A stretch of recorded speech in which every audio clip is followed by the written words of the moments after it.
I'm Joe Bianca. I'm Bill Finley. I'm Jonathan Green.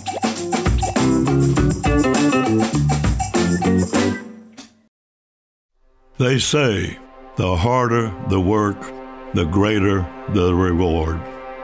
This is our life's work. Good morning. It is 9:37, Wednesday, March 3rd. This is the TDN Writers Room presented by Keeneland. My name is Joe Bianca. I'm the associate editor of the Thoroughbred Daily News. I'm Bill Finley. I'm a correspondent for the Thoroughbred Daily News. Jonathan Green, general manager of DJ Stable. The TDN Writers Room is brought to you by Keeneland. Entries are now open for the March digital sale in the Keeneland Digital Sales Ring. The Keeneland Digital Sales Ring provides a standalone online auction accessible to buyers and sellers around the world. Keeneland is world-renowned for its live auction environment, and this online tool offers the quality experience you expect from Keeneland sales in an online format. For more information and to enter now, visit KeenelandDigital.com. So this week we introduced the European world to the terrible PR of horse racing. I feel like you guys get to skate a little bit sometimes. Here in America, we dominate the terrible horse racing PR. But there was a big story that really broke through the mainstream of a trainer, Gordon Elliott, who's a very successful jumps trainer. Photo of him from sometime in the past, not sure exactly when, leaked. A terrible photo of him sitting on a dead horse and throwing up the peace sign. And it was just extremely ugly and looked bad, not just for him, not just for British racing, but for racing in general. Obviously, these are the kind of things that we cannot afford in horse racing right now. We cannot afford these kind of negative PR hits. I think that this, some people may disagree. I think this was a gots to go situation where he's got to get out of the sport. There can be no tolerance for these kind of things. We already have a shaky enough reputation when it comes to animal welfare that we're trying to repair. So this was obviously extremely disturbing and huge story. Emma's done some good reporting on it. Had a good op-ed the other day. Let's get some of your thoughts on not just the incident itself, but the reaction of the European racing world. Well, widespread condemnation has been the major reaction, and understandably so. This isn't a look that racing can afford to have anywhere in the world. And when it's one of Ireland's biggest trainers, a very successful trainer, albeit, he said it was a moment of madness, it's indefensible, he has apologised, and clearly this is not the way he ordinarily behaves, but it is a shocking look. I mean, shock is really the only way that it can be described, the reaction that's gone through the racing industry here. No one can take an image like that lightly.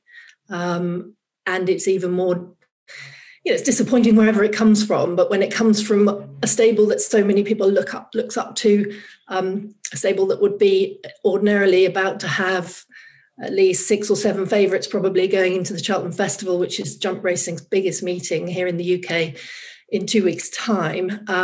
It's traditionally a great battle between the British and the Irish. It's just the timing, but everything about it is awful. Yeah, I would totally agree, Emma. And look, this is someone I never even heard of. That's how little steeplechase racing in Europe resonates with people on this side of the pond. I bet Joe and John would say the same thing. But you don't have to know anything about him, know who he is. But I would agree with Joe. I mean, maybe 20 years ago, you could say to the guy, here's $1,000 fine. Don't you ever do something like this again. But I imagine in the UK, you have all the same pressures that you have here from animal rights activists. I don't know if there's a PETA over there, but I know there's certainly got to be a lot of people in the animal rights community are looking at this and say, hey, this proves our point. This is a cruel sport and the people don't care about the horses. Now, we all know that's not true, but if you give this kind of fodder to your enemy, you're creating a situation where I agree with Joe. There can't be any tolerance to this. It's a shame that this could ruin his career, but you have to look out for the well-being of horse racing in this episode. And the only way horse racing comes out of this relatively unscathed is to be able to say, this is one guy, he doesn't represent us. And matter of fact, he so doesn't represent us, we got rid of him. He's gone. He's now driving a taxi cab somewhere. The one thing I... Go ahead, Emma. Apologies, sorry to barge in. Just the one thing I would say in response to that, Bill, is in this situation, this is not strictly a cruelty or welfare issue. This horse has died.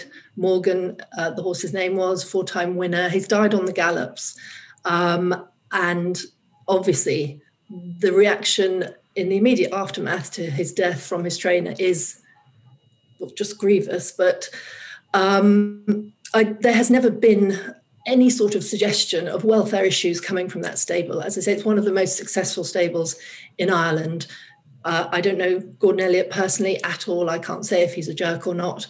But I do know that he's incredibly successful. He's made a great business from almost nothing in a very short space of time. And I've seen his horses race. I follow jump racing very closely, and they look fantastic. He's got some of the best jumpers in the world. I think it's very important to point out that it's not a welfare issue from his stable, but it's deeply disturbing behaviour from a man who is licensed to train, as I say, a very big stable of very good horses, to employ quite often young staff and to represent racing, on a very big stage, which he would have been doing in 2 weeks' time at the Charlatan Festival. Yeah, and I can't, verbalize any better than what you guys have spoken already about just how heinous of a situation this is. So instead, I'm just going to ask him a quick question. That is, can we take a silver lining out of this, that the BHA and the powers that be immediately acted on it and condemned the situation and basically has banned him from racing, at least temporarily, until there's some kind of investigation? Can you just go through, with us, just the swift actions that the BHA implemented? Absolutely. Gordon Elliott trains in Ireland, so there are separate regulatory bodies for British and Irish racing. So the IHRB, the Irish Horse Racing Regulatory Board, is investigating this situation at the moment, and it will hear the case on Friday. So presumably we will have an outcome from them on Friday as to what his punishment will be, whether that's a ban, a suspension, a fine, all of the above. In the meantime, the British Horse Racing Authority, which has no jurisdiction over Elliott as a licence holder, if you like, but it has its primary concern is obviously the integrity of British racing. And as I've said, that we have our biggest jump meeting in just less than a fortnight starting, the Charlatan Festival. And it would be a PR catastrophe at the moment for Gordon Elliott to be allowed to have runners at that meeting. So the BHA moved swiftly in an unusual move to make a decision ahead of the regulatory body, which oversees Gordon Elliott's stable, to say he is forbidden to have runners in Britain pending the outcome of the IHRB investigation, which, as I say, is being heard on Friday. But I think one can safely assume he will not have runners at the Charlatan Festival. Emma, I too would like to ask you a question. How has this played out in the mainstream media in the UK and Ireland? How are the Fleet Street tabloids treated it? Because in racing in the United States, what goes on, as you all know, among the racing publications is largely ignored. But in the Santa Anita situation, the LA Times and the TV stations in Los Angeles were all over this in blanket coverage. And that's where racing can really run into problems. So what has the mainstream media done? How have they treated this? Yeah, understandably, it hasn't gone under the radar. It was on the hourly bulletin news on the BBC all day on Monday. I woke up to another story on Radio 4 this morning. There's a fairly damning column in the Times today from Matthew Syed, and in the Guardian, and also some fairly typical clickbait stuff in the Daily Mail, shock horror headlines. It's bad. It's not a story that's going to go away quickly. And regrettably, it's almost the only time now racing gets into the mainstream media is when there's a terrible story like this. Thankfully, they don't happen too often. It's very rare to see a good news story. Thankfully, we've got sort of the riders like Holly Doyle and Bryony Frost who make some positive headlines for racing, but those days are few and far between. It's always the bad news, and this is bad news. There's no question about it.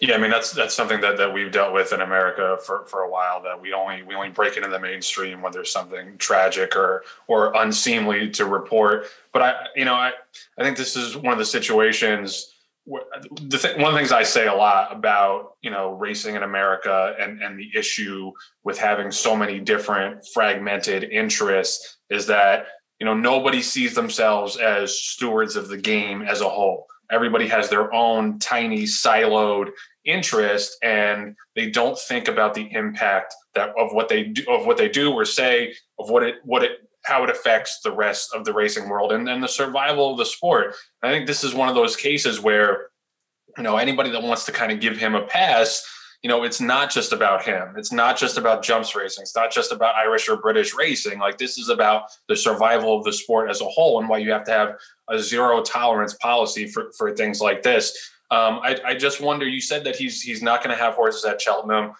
Do you think he's going to stick around at all in the sport? Do you think that can be a comeback from this? Or do you think, like I said, this is a gots to go situation?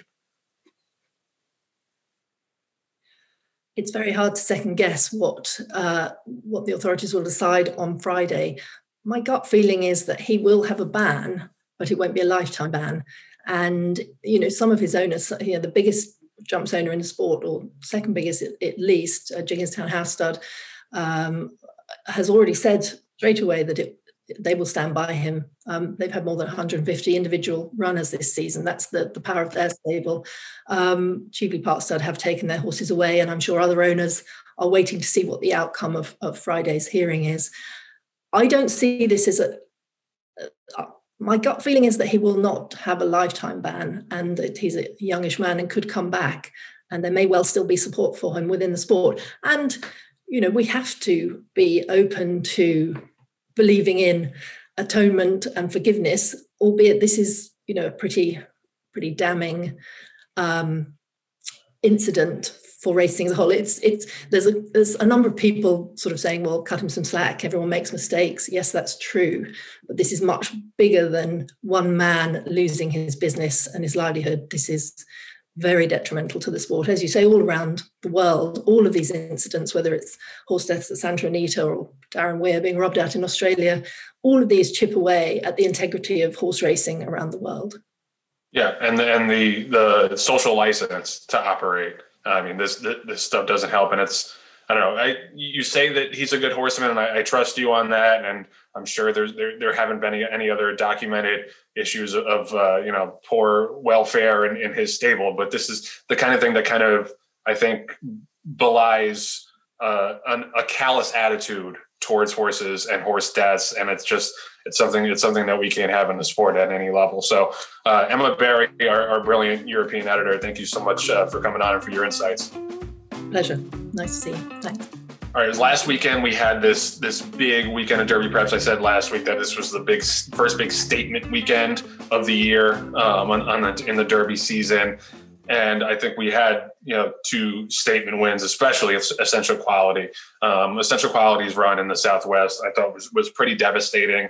I thought he looked a little uncomfortable early. It was his first time over a sloppy track. I thought down the backstretch he was tossing his head about a little bit, but once he got into that stride, he was extremely powerful and kind of made short work of that race in a hurry. Bill, with his chalky number one picks up. He was only 10 points. See, Bill got screwed to this one, I think. Yeah, the Southwest was only 10 points. Fountain was 50. Yeah, I don't understand. Like, the Southwest is worth $750,000. I guess the only difference is a grade 3 versus a grade 2. Anyway, we'll get into all that. So yeah, I mean, Essential Quality, like he's still the kingpin to me. Like, I had some questions last week because I said that his figures and his races hadn't been that much better than the horses that we had seen so far on the Derby Trail. But, he's clearly very, very good. You got a 96 buyer, which is not quite as high as some of the other ones we've seen on the Derby Trail so far. Life is Good got a bigger one. Mandaloon got a bigger one. But I think the way he did it and the fact that was a starting point for him, he's such a rateable horse. And that's so valuable when it comes to the Derby, is to not be a deep closer, not be a one-way speed type, although it worked out for Authentic last year. I think that you want to have that kind of style where you're just tractable and you can be put anywhere from maybe 3rd to 8th or 9th, depending on the pace scenario in the Derby. He's got the right style, and he's I'm sure everyone at Godolphin is knocking on all the wood they can see that he stays healthy, because he's their best Derby shot, I think, that they've ever had. As far as greatest honor, I don't really know what to take away from that race. He's got super powerful strides once he starts going, and everybody's making the comparison to Orb. I think he's even a little bit more of a stayer than Orb. Orb was kind of useless in the Belmont. I think he maxed out at 10 furlongs, but greatest honor, I think, can run all day.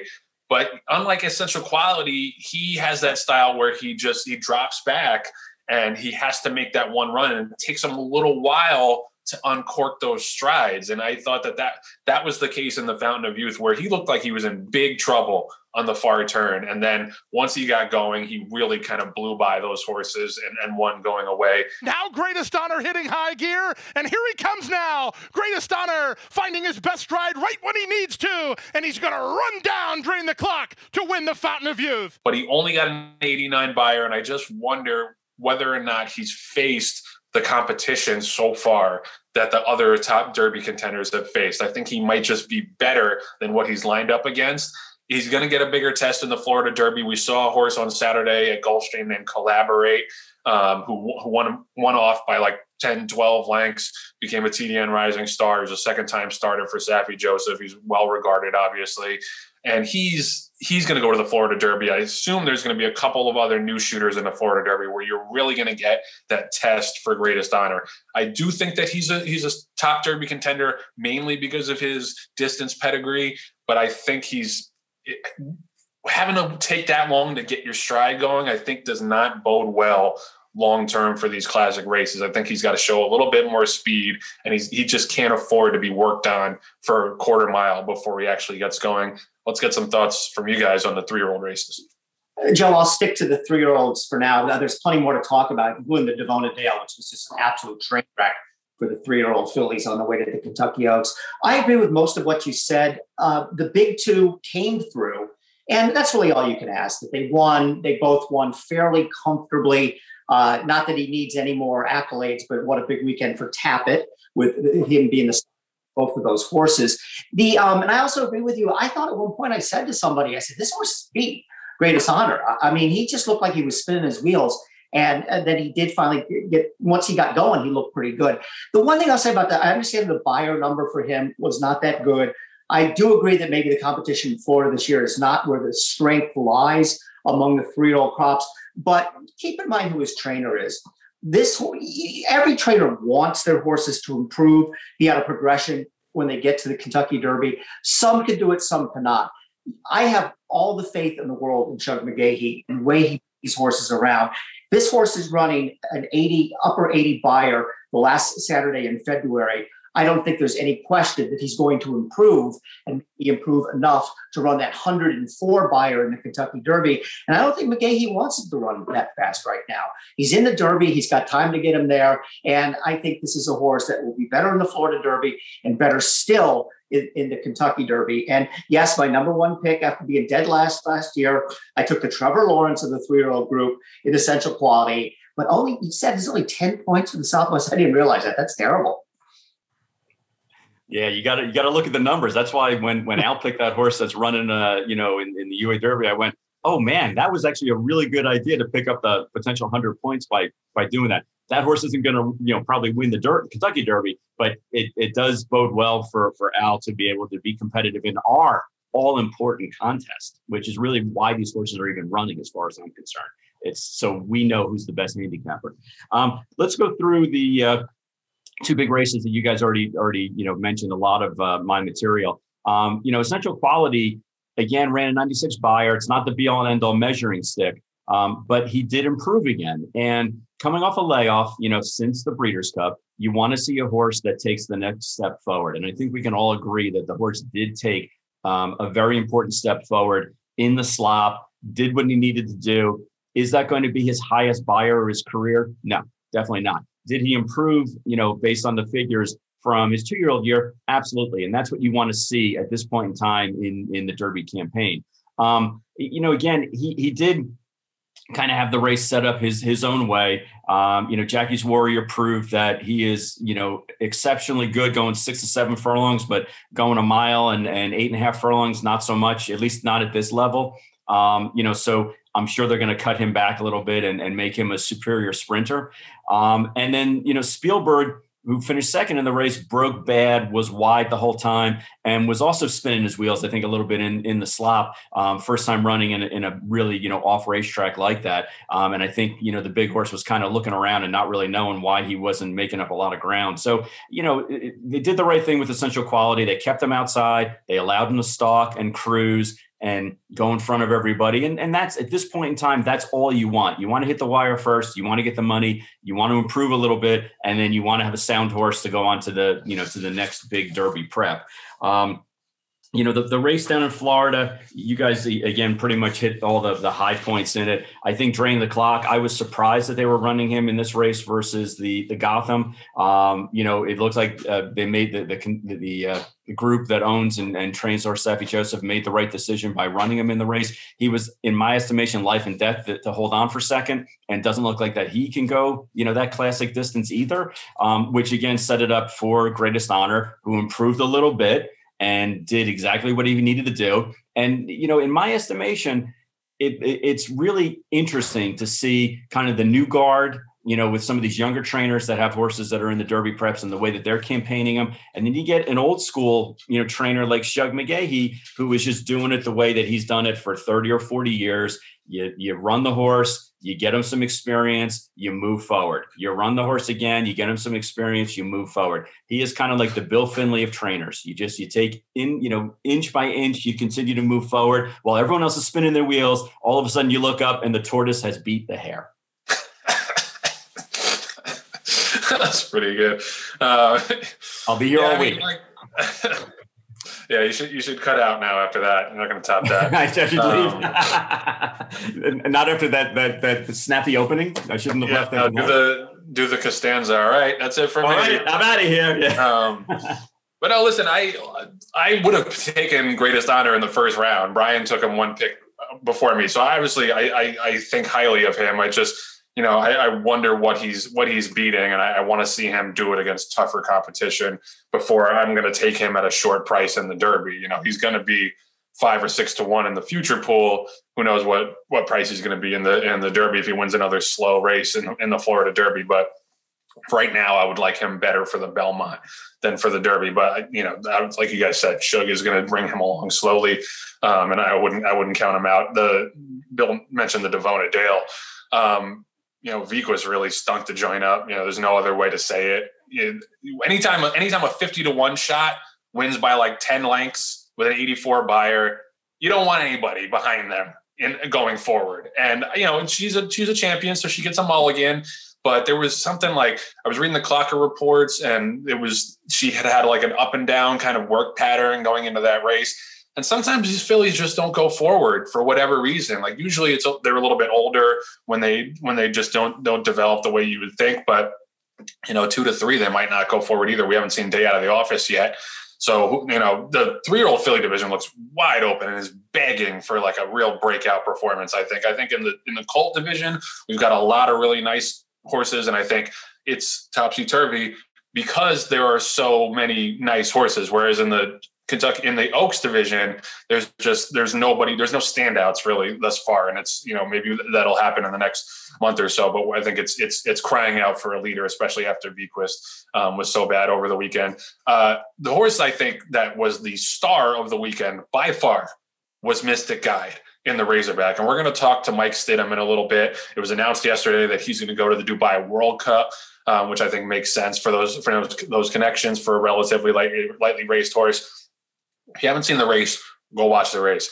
He was 4 wide, at least 3 wide, 3-4 wide around both turns, blew everyone away in the stretch, got a 108 buyer, which is very big for this early in the season and just for this handicap division in general, which is missing a lot of stars because of all the retirements. I think, beyond Charlatan, who may be better, in my opinion, going 7 furlongs to a mile, who do you want? Who are you going to take? Maxfield, maybe, but he's got to step up and do it against top class competition. He's going to run in the big cap this Saturday, so we might get a little bit of a a better read on him, but Big Cap, I think the fields have steadily declined in quality over the years, but Mystic Guy, I mean, that was one of the more impressive races I've seen on older horse run in years, I think. And he's an interesting horse. And like I said, we're going to talk to Mike Stidham about him. He's been brought along slowly, and he just steadily got better and better and better as a 3-year-old. Didn't run like this huge eye-popping race. They gave him the second half of the year, or not the second half. He ran second in the Jockey Club Gold Cup, second or third, and then they gave him several months off, brought him back in the Razorback, and maybe he just freaked out on the sloppy track. He's by Ghost Sapper out of Music Note. It's pretty good wet track breeding, but still, I mean, that was eye-popping. I couldn't believe it. I thought, even going wide around those turns, I thought he still might win because he was, it wasn't the greatest field in the world, but for him to win the way he did, I thought was incredible. And, I hope that he can duplicate that and stick around a little bit, because this handicap division needs stars, especially if, like, I think they're going to eventually cut Charlatan back to one turn. You really don't have anybody to speak of to really, grab onto in the handicap division. So I thought that was by far the performance of the weekend. A lot of people are going to talk about Monomoy Girl. And, it obviously was great to see her back winning the Bianca. She's now, I believe, 14 for 16 in her career. She's only been beaten a neck on the wire in 16 starts, which is just incredible. We've all extolled the virtues of Monomoy Girl. She's a win machine. She's a grinder. But Bill had an interesting op-ed over the weekend, or yesterday, I believe. No, yeah, it was yesterday in today's TDN about how it's time to challenge her. And I'll let him expound on it. But I completely agree with that. And it's, why did you bring her back as a 6-year-old if you're just going to run in these filly races and go to the distaff? It's not exciting. It's not great for racing to see her do the same things over and over again. But I'll toss it to Bill and I'll have more thoughts. Yeah, Joe, I mean, first of all, before I get going, I don't want anybody to think that I'm knocking Monomoy Girl. It's nothing or anywhere close. As a matter of fact, I wouldn't have written what I did if I didn't think she was a terrific filly, one of the best we've seen, certainly since Rachel Alexandra and Zenyatta. But yeah, you kind of touched on what I said.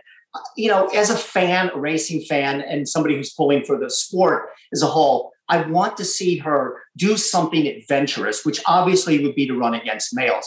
Now, okay, she's coming back in the Apple Blossom. That makes all the sense in the world. But after that, let's find out how good she is. Let's challenge her. Certainly the Breeders' Cup Classic, and maybe a campaign against males leading up to the Breeders' Cup Classic. If she doesn't, if she's not competitive with them, she can't beat them, you can always go back to fillies. Now, maybe they are going to do this. No, they have never said beyond the Apple Blossom what their plans are. And I would think, just like you said, go ahead. Why did Spendthrift buy her? Okay, if you want her to be a brood mare, you should have retired her. You bought her to bring her back to the races, but it's somewhat pointless to just go Apple Blossom, 2 preps for the Breeders' Cup distaff. What does that prove? What does that do for her legacy? And I think that's what, gets not my horse. And I understand there's business ramifications here, but that's what I would like to see Spendthrift do. Say at some point, we bought this horse because we want to be part of history. We want to be part of greatness. And I'm sorry, running in the personal ensign and then in the Breeders' Cup distaff just doesn't accomplish a thing. So let's hope that that's what they're going to do. It's good for the sport. I think the filly deserves to have this kind of opportunity. Yeah, Bill, I agree with a lot of the things you wrote in the op-ed piece. From an owner's standpoint, I'm just going to throw in one thought, and that is, as much as we own the horses and race them and campaign them, and that's good for the industry. At the end of the day, it still comes down to, the owners are Spendthrift Farm and a majority owned by, Spendthrift Farm and myracehorse.com. And they're doing it because they want to try to make as much money as possible and try to go the easiest route possible. Again, you have to remember this is a 6-year-old who came off a big injury. And I'm sure that because all athletes are fragile, they're trying to manage her accordingly. Now, is that great for the sport? No, you want to see her challenged. You want to see her as going up against the best of the best. And I'm always in agreement with that. We all talked about last year how, McPeak was willing to run his filly against the boys and won one of the major jewels of the Triple Crown. And that was huge. That was great for the industry, and a lot of positive came out of that, including the fact that that it showed just what a great 3-year-old filly she was. Monomoy Girl, I think they really have to be careful because they're not only balancing what's best for the filly, but now with the introduction of myracehorse.com, they have a fan group now that owns a piece of the horse, and they just need to win because the majority of shareholders of myracehorse.com don't know the apple blossom from a $25,000 claiming race or from a money allowance race at Oaklawn. I mean, they just don't understand the difference, for the most part. So they just want the horse to win. And if eventually the game plan is let's run it against, fillies and mares until we start getting down crunch time in the third quarter of 2021, and then run her against the boys, I think that's ultimately, going to be the end result for all of this. And that will be good for racing. But unfortunately, I don't think they care what you, me, Joe, or the fans necessarily think. They just want to win races and perpetuate her as, one of the greatest fillies of the decade, if not of the century. But John, that's my point. If they just win races, she doesn't go down as one of the greatest fillies of all time because you have a benchmark that's been established in recent times with Rachel Alexandra and Zenyatta. So, okay, she goes in the filly races. She wins the Breeders' Cup Distaff. 10 years from now, or 25 years from now, when you're telling your grandchildren about the great racehorses of the 21st century, you're not going to mention her. You're going to mention the fillies, Zenyatta and Rachel Alexandra. Now, maybe she's not good enough to do it. Maybe she's not as good as Rachel Alexandra or Zenyatta.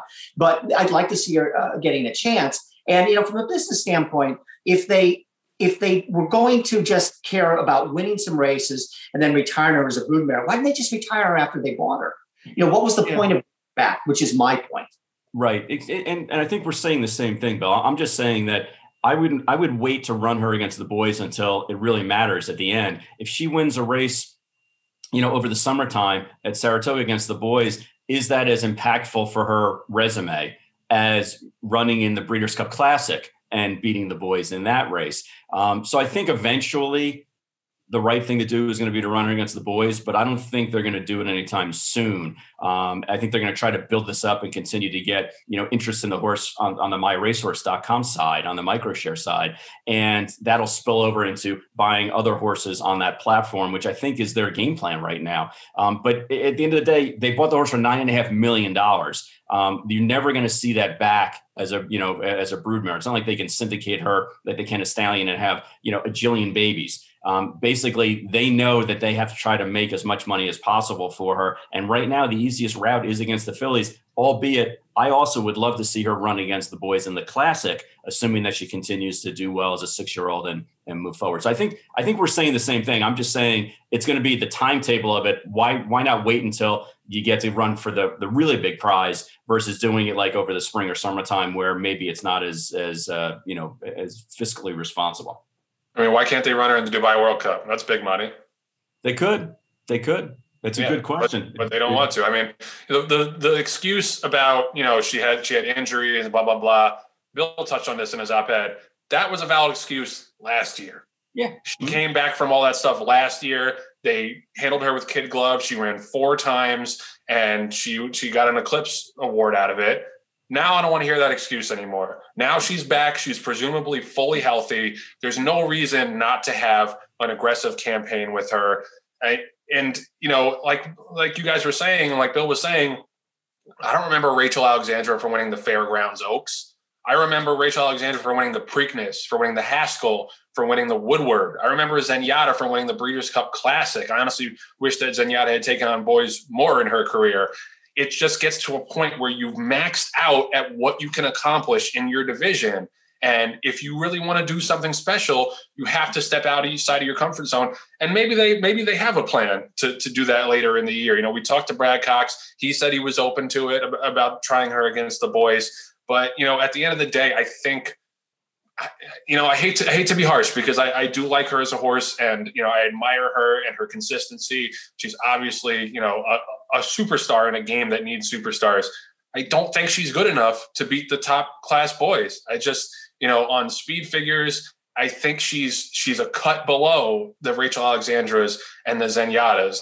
Her career high buyer is a 104. Her career high Thoroughgraph number is a -1.5. That's not winning Breeders' Cup Classics in general. I went back for the last 25 years. The only 2 horses who have won the Breeders' Cup Classic with a buyer in that neighborhood is Drosselmeyer and Accelerate. Everybody else, 110 and up. So the idea that, that she can compete against the boys is completely unproven. And she, I think that has to be part of the consideration, is that they don't want to run her and have her lose because she has this sparkling record. There's this aura that comes around being such a win machine. And like I said, she's only been beaten on the wire once. She got DQ'd the other time. And when she was beaten, she was only beaten by a neck. So I think at the end of the day, there have to be doubts in the minds of her connections of whether or not she can compete against the top class boys. Because honestly, I think if they thought that and they had a conviction that she could do that, she would have done it already. They have the rest of the year, obviously, but she needs, I think for her legacy, she needs to prove herself beyond what she's already done, because winning the same races over and over again every year, it doesn't make you an all-time great. And that's my feeling about it. But she is back. She is back. Just a few other thoughts from the Saturday of racing at Gulfstream. It was a terrific card. The Devona Dale upset. That's the third time in the last 10 runnings of the Devona Dale that a horse has been 50-1 or greater and won the race. I thought that was interesting. I don't know what that says. Maybe the 3-year-old fillies are a little unpredictable this early in the year. A couple other things I wanted to mention. The DQ in the Here Comes the Bride, I thought was a little crazy with Spanish Love Affair. First of all, the horse was much the best. Secondly, if you watch the replay on the head-on, the horse that she got placed behind, she tried to come through a hole that wasn't there. She caused the contact. And, Mark Cassidy said immediately after the race that they were going to appeal the DQ. I thought that was insane. I thought that was kind of unanimously seen as a very bad DQ. And just to complain for a second about the riding in the McDermott Stakes. I said this on Twitter at the time. Phantom Currency Paco went to the front and had to go semi-fast the first quarter. And then very clearly, he was basically pulling her up to try to slow down the pace. And this drives me absolutely crazy when this happens in racing. Everybody else in the race, every other jockey in the race stomps on the brakes and starts skiing so that they don't have to then go to the lead. And while lo and behold, Paco's just chilling, 49, 114 on the front runner, and then shockingly has enough to hold off all of these other horses. Yes, it did bust by pick 5, but it was a chalky pick 5 anyway. I hate seeing this happen because it happens a lot. It happens a lot in New York turf racing. You've heard me complain about it before, that guys they're petrified of the lead and they do not react to the circumstances of the race. And to me that, it just leaves such a sour taste in your mouth to watch jockeys ride like that, where, the other guy is trying to slow it down, I better not go to the lead because I don't want to move too early and blah, blah, blah. It just looks so ridiculous because the horses know better than the jockeys how fast they should be going. All the horses are like, wait, we're going slower now, so I'm going to try to keep up more. And the jockey's like, no. I'm going to strangle you for 30 seconds and then expect you to have a kick in the stretch to go by the front runner that we just gifted the lead to.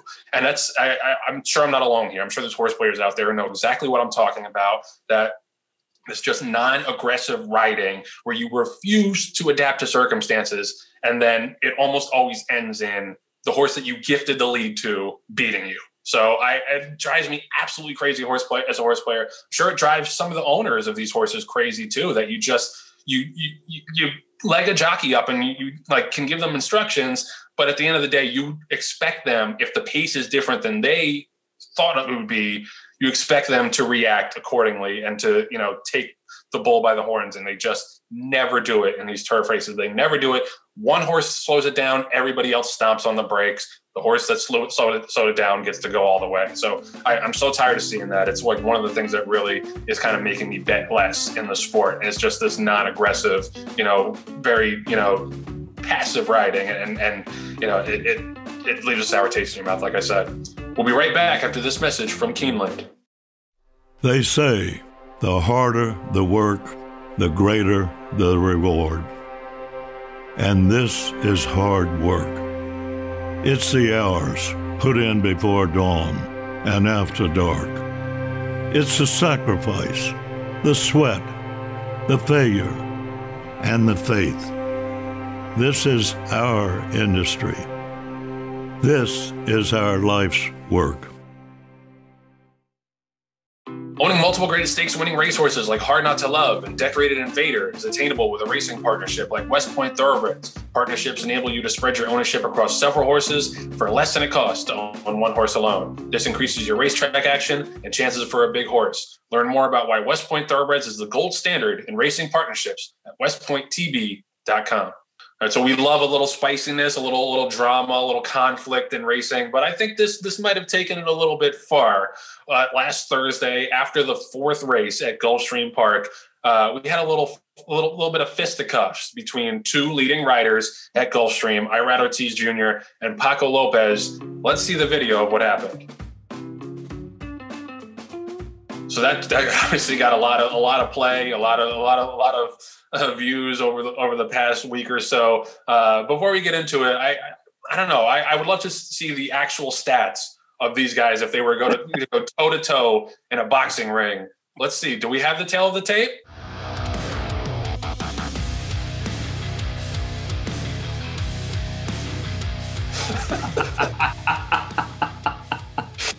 That's classic.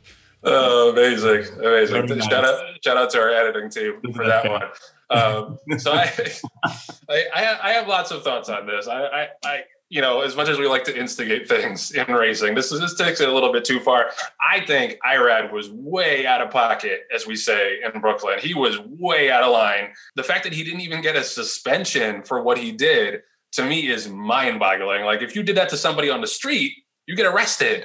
Like, how could you possibly look at that and say, yeah, that's fine. We'll just fine him $1,000 and move on. Like, he was so far out of line that if you make Paco Lopez into the sympathetic victim, you were out of line, because Paco is a guy that pisses off a lot of people. Paco is not a guy that has a ton of friends in the industry. You can tell because he's a very good rider and he gets stuck at B-level tracks other than Gulfstream for most of the year. So that's how you can tell. People do not like Paco Lopez. He gets on a lot of people's nerves. But in this case, to me, he is clearly the victim here, because, yeah, it was a frivolous objection that he lodged. I don't know. He's known as being an actor. He likes to take up horses and try to, like, con the stewards into DQing the horse above him. Nevertheless, he's sitting down and waiting for the steward's ruling. You don't punch a guy who's sitting down. I feel like that's one of the top rules of being a man or a person or anybody with some integrity. You don't punch people while they're sitting down. So for Irad to come over and clock him, and he hit him good.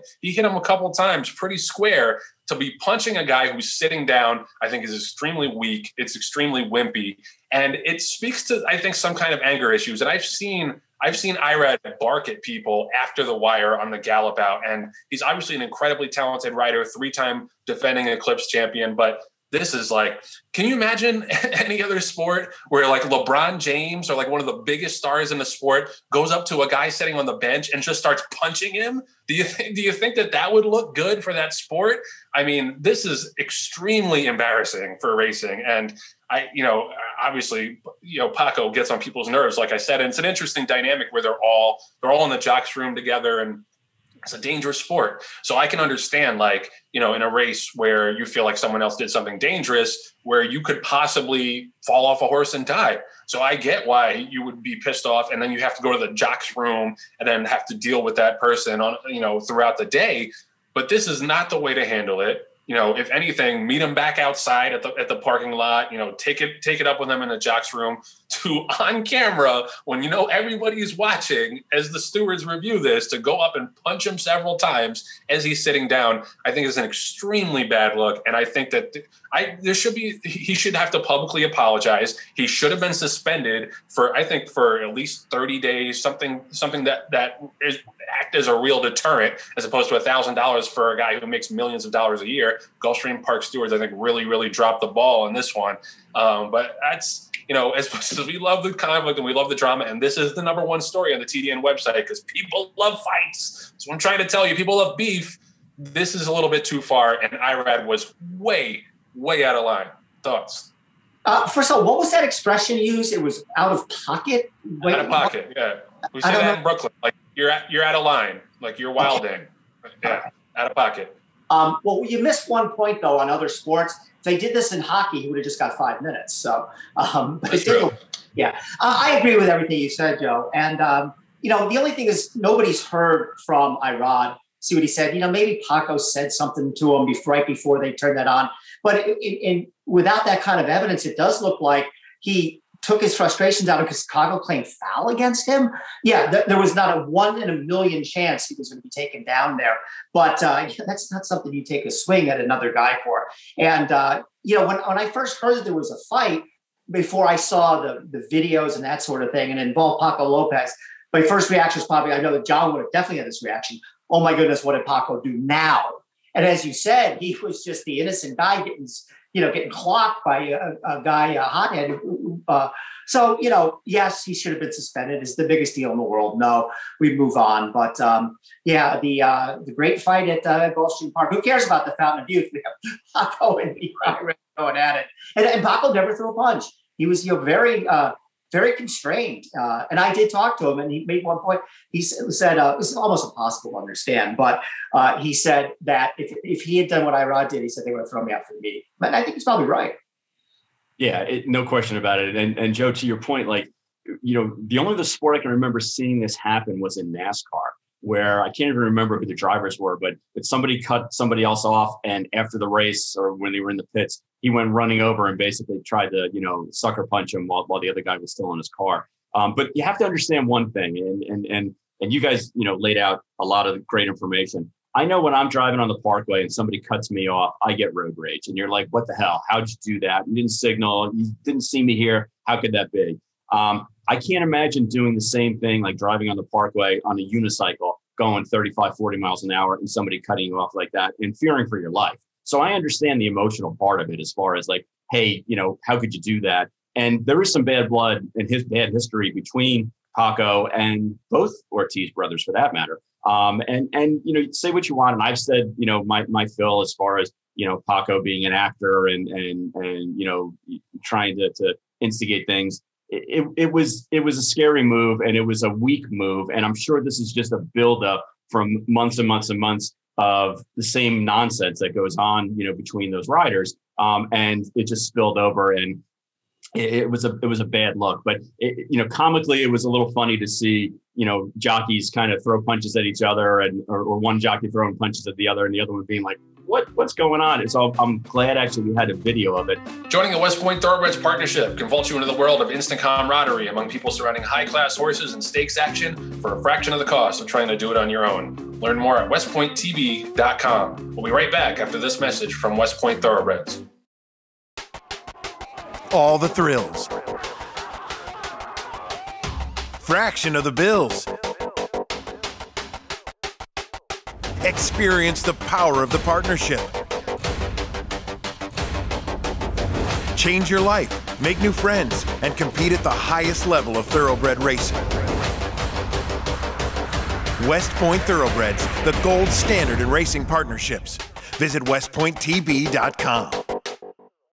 The Green Group Guest of the Week is sponsored by the Green Group, an accounting, tax, consulting, and advisory firm specializing in the thoroughbred industry. With over 500 clients in the horse business, they have proven strategies to save you taxes. Learn more about how they can help you at www.greenco.com. So our Green Group Guest of the Week this week is the trainer of the dominant Mystic Guide and a very exciting proxy, winner of over 2,000 races in his career, Mike Stidham. Thank you so much for joining us.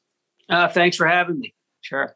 We're super glad to have you. To me, for my money, you had the most impressive horse of the year so far in Mystic Guide's run on Saturday at Oaklawn and the Razorback. Kind of wanted to ask about his progression. He was a horse that steadily progressed. You gave him a little bit of time off at the end of last year. Were you expecting that kind of run from him on Saturday? And do you expect him to go forward even from here?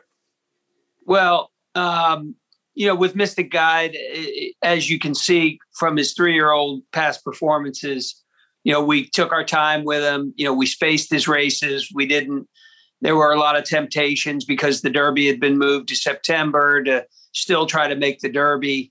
And, he just always seemed like he was maybe a step or two behind some of the top 3-year-olds last year.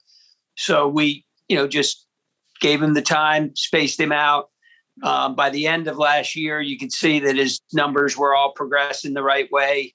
And, he won the Jim Dandy and then came back in the Jockey Club Gold Cup to run a really game race there and was second. So we felt like he had really moved forward late in the year, and that at that point, the right thing to do, again, there was a little temptation. Should we think about the Breeders' Cup at that point? But again, we decided, hey, let's just put him away, give him a little break right now in November, and then get him ready for his 4-year-old year. So he really, we never turned him out. We just kind of lightened up on his training. And, we brought him, we had him at the fairgrounds. He was training great. And I really felt confident that he had moved forward, as a 4-year-old from a maturity standpoint, and just physically, mentally and physically had gone the right way. So the performance was not surprising, but, until you see it happen, you don't know for sure. Hey, Michael, thanks for joining us. And why don't we just go to the next chapter then? Take us through the thinking to send him to the Dubai World Cup rather than keeping him home. And how do you think he'll fare in that race? And will he be even better than he was in the Razorback in your estimation? Well, certainly when you move forward that far on numbers, he ran a 3- on Ragozin, 108 Beyer, huge move forwards on both scales. You worry a little bit about the bounce factor coming back in about a month. So that's always in the back of your mind. The horse did come out of the race in great condition. The thought process behind going is this year, from all standards, looks like it's going to be a little bit of a weak year over there. And as far as competition goes, I don't know everyone that's running, but the marquee names are not going to be there. So it just made sense.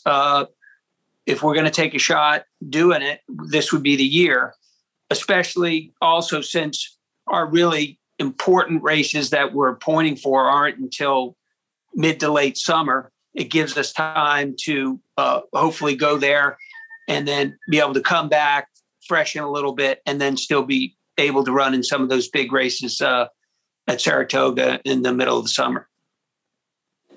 And Mike, let's shift gears over to a top 3-year-old you have, Proxy, who, when we handicap the races here on the show and look at all the Derby preps, you can make a very strong argument that the top Derby preps of this year have been going through Louisiana and the fairgrounds. You've had some really good battles against some top horses, Midnight Bourbon and Mandaloon, and now you're going to add blinkers on Proxy for the Louisiana Derby. What are you hoping to get out of the Louisiana Derby as this horse continues to progress towards hopefully the Kentucky Derby? Well, I honestly feel like Proxy is another horse that's kind of progressed the right way. Each race, his numbers on Ragozin and Beyer numbers have, inched forward nicely. He was a little bit green about his, running through the lane in his allowance race at the fairgrounds, and then also again in the Lecomte. And there was temptations then to think about blinkers, but I thought, well, you know what? We've got time. Let's see if he can figure it out on his own, and just with more racing, start running a little straighter and not looking at horses and, shying away from horses. So we ran him again in the Risen Star. And this time, instead of him actually kind of ducking away or shying away in the stretch past the half-mile pole, if you watch the replay, he's laying in a beautiful spot third, and then all of a sudden he's just off the bridle. And when Johnny came back, he said, Mike, I have no idea where that came from. He said, I was in a perfect spot. I'm laying there with plenty of horse, and all of a sudden he just started dropping back. So I had to start getting after him early. And he said, as soon as I did that, he re-engaged and put himself back into the race, and then was, getting there, late in the race. So he even said, and, Vasquez, for him to say this was, Mike, if I didn't lose ground on the turn there, I'm going to win the race. So at that point, I just decided, hey, now, now is do or die time. Let's try the blinkers. And that's what we did the other morning in the workout. We let him sit just off of another horse with the blinkers. And as soon as the rider asked him, he was, right there for him, got right to that horse and then galloped out good. So I felt like it was a good improvement, the blinkers. I wanted to jump back to Mystic Guide for a second. I mean, you've had some very nice horses, Wilcoxon, Synchrony, Zapesa come to mind. But he's a horse that I think has, horse of the year, champion, top level potential. First of all, do you agree with that? How would you compare him to other great horses you've had in the past? But secondly, do you feel any extra added pressure managing a horse that you never know could be once in a lifetime? Well, I will say this, horses like Wilcoxon, Upper Line, Zapesa, they were grass horses. And, most of the better horses that I've had have been grass horses or fillies. But with Mystic Guide, he's a whole different ball game. He's a big, powerful horse with just tons of talent. And the answer to your question is, when they start getting into those kind of numbers that we're talking about on Beyer and Ragozin, I feel like he's definitely heading in that direction. And as long as he stays healthy, I think that he could be, a horse toward the end of the year that could be, one of the top handicap horses in the country. Yes. Hey, Mike, if you look at the last 4 or 5 months, you have Mystic Guide, Maxfield, Essential Quality. I don't think that there's ever been a period in the long years that Jake Muhammad and Godolphin racing in the United States where they've been this hot or won this many important races. Is this by design? Have they ever said to you that, hey, we're going to improve our presence and have even better horses in America? Or is it just a, a kind of hot streak that could happen to any barn with this level of horses? Well, the only thing I can tell you is that this is our 4th year where we've gotten a large group of 2-year-olds from Godolphin. And when we get the list, and this year I got 20 2-year-olds, the year before I got 20, and then the first couple of years, 10, 12. But when those horses and those pedigrees come across that we're going to be getting, and you look at, the stallion power of, Tappet, Hard Spun, the very best, the Curlins. And then you look down and you see mares like Panty Raid, who was a multiple grade 1 winner, Music Note, multiple grade 1 winner. And you're getting those kind of 2-year-olds from one outfit.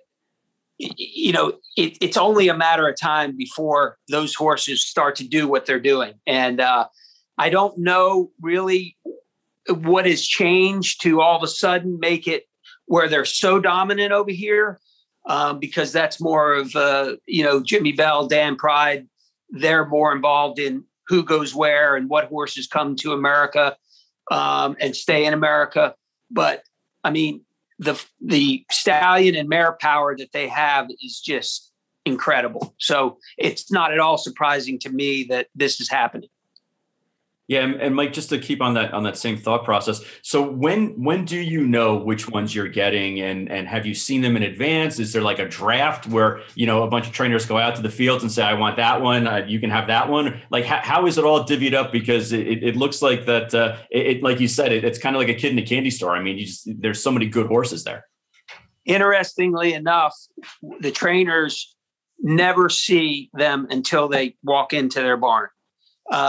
I know that Jimmy makes trips down to Ocala where they're in training mostly with Eddie Woods, Niall Brennan, David Scanlon.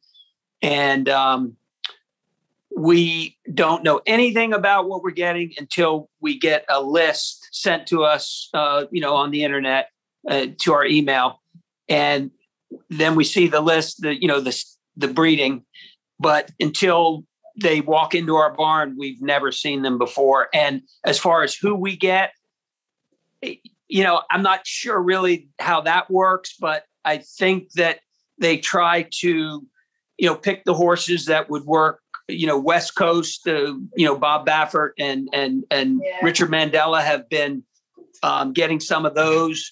The East Coast horses, Tomat, and then Brad and myself and Brendan Walsh, are more Midwestern trainers. So I think they try to somewhat fit horses to, the programs that we're running. And obviously they've done a great job because it's working really well.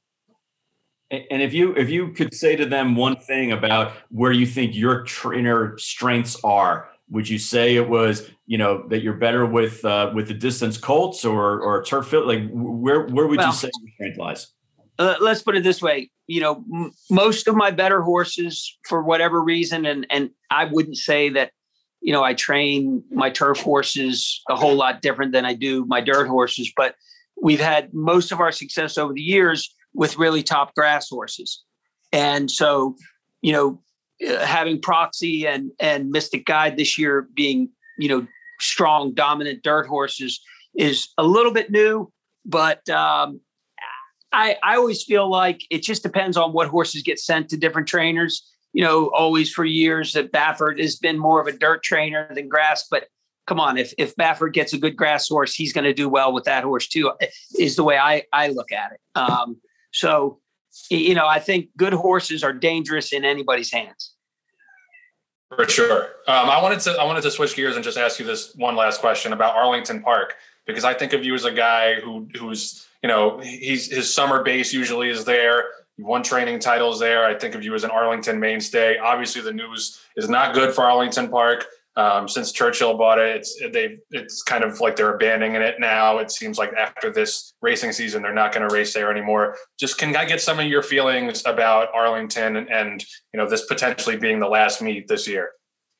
Well, I was on the Steve Bick show a day or two ago, and he asked me the same question. And I don't want to go overboard on that subject, but I made it very clear that I was very, very disappointed in the way Churchill Downs has handled Arlington. I think it's total disrespect to, the Illinois horsemen.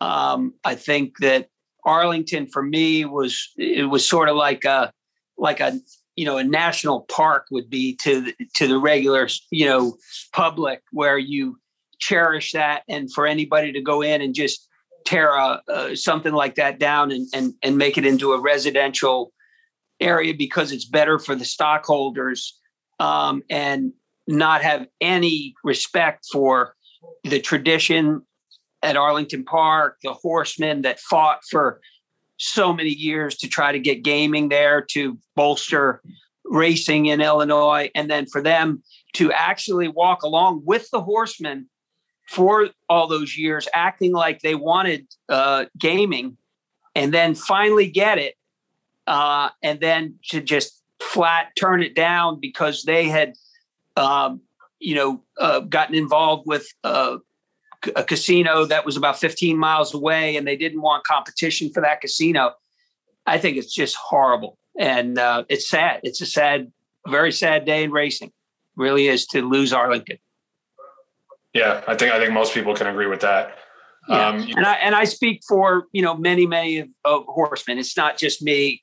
I've heard that from so many of the horsemen from Illinois and even the Kentucky trainers that used to race at Arlington. Mike, thank you so much for the time. We really appreciate it, and best of luck the rest of the year with the big horses. I really appreciate it. Thanks for having me on. Thanks, Mike. Okay, best of luck to you. Appreciate it. The Green Group Guest of the Week is sponsored by the Green Group, an accounting, tax, consulting, and advisory firm specializing in the thoroughbred industry. As this week's Green Group Guest of the Week, Mike Stidham will receive a free 1-hour tax consultation. Learn more at greenco.com. We'll be right back after this message from the Green Group. The Green Group is widely recognized as the top-rated tax and accounting firm specializing in the horse business. Why do the top owners, breeders, pinhookers, and trainers trust the Green Group as their tax advisors? The difference is experience. Firm founder Len Green has over 4 decades of experience owning, breeding, and racing horses. First-hand knowledge gives Green Group clients proven tax and money-saving strategies. Visit the Green Group at www.greenco.com. The Green Group, proven strategies to save you taxes. Just wanted to touch on the races that we have coming up this weekend. Santa Anita has its big cap card. There's a lot of really good racing. I think they have a mandatory payout in the pick six as well. That reminds me, I just wanted to shout out real quick, Indiana Grand. They announced yesterday that they're chopping their pick four takeout down to 15%. They already have a 12% pick five takeout. So just wanted to give them a pop real quick. We always appreciate when tracks cut takeout, and I don't think it gets as much as much attention as it should, especially for the smaller tracks. So shout out to Indiana Grand for doing right by the horse players. But as for this weekend, like I said, big card at Santa Anita. The big star, I think, on the Santa Anita card outside of the 3-year-old race is Maxfield. He's going to ship across country to run in the big cap. It might not be the greatest big cap field. Like I said, the quality's been declining over the years in that race, but I think that'll be the first, big test he's gotten in a while. So it's going to stretch out to 1.25 miles for the first time. But the San Felipe on Saturday at Santa Anita looks like a really, really good race. It looks like Dream Shake is going to be in there for me in the contest. I also have the Great One who's going to be in there. John has Life is Good. Bill has Medina Spirit. Brian has Roman Centurion. There's a couple other horses in there. That looks like it's going to be a war. We love to see these big 3-year-olds clashing early in the season so we can learn something about them as we get closer to the Derby. There's also 2 other Derby preps going on Saturday. We have the Tampa Bay Derby, which looks like it's going to get another big field. Bill's got Candyman Rocket in there, who won the Sam F. Davis. And then we also have the Gotham at Aqueduct. It's a mile, right? Gotham's a mile because it's weird. They do the 1.1 mile Withers and they cut back to 1 mile and then stretch out to 1.1 mile for the Gotham. Anyway, looks like it's going to be a little bit of a shorter field. I've got Freedom Fighter in there. John's got Highly Motivated, who's undefeated but has not stretched out beyond a sprint so far. So it's really good weekend for the 3-year-olds. We're going to have a lot of action for the contest, and especially looking forward to the San Felipe and that Santa Anita card. All right, so that's going to do it for this week's edition of the TDN Writers Room presented by Keeneland. A reminder that entries are now open for the Keeneland March digital sale. You can find out more at KeenelandDigital.com. I want to thank Bill Finley, John Green, Emma Barry, our Green Group guest of the week, Mike Stidham, our producer, Patty Wolf, our associate producer, Katie Ritz, and our editors, Elia LaRocca, Anthony LaRocca, and Danny Seiper. Thank you so much for watching. Please wear a mask and get vaccinated if you can. We'll see you next week.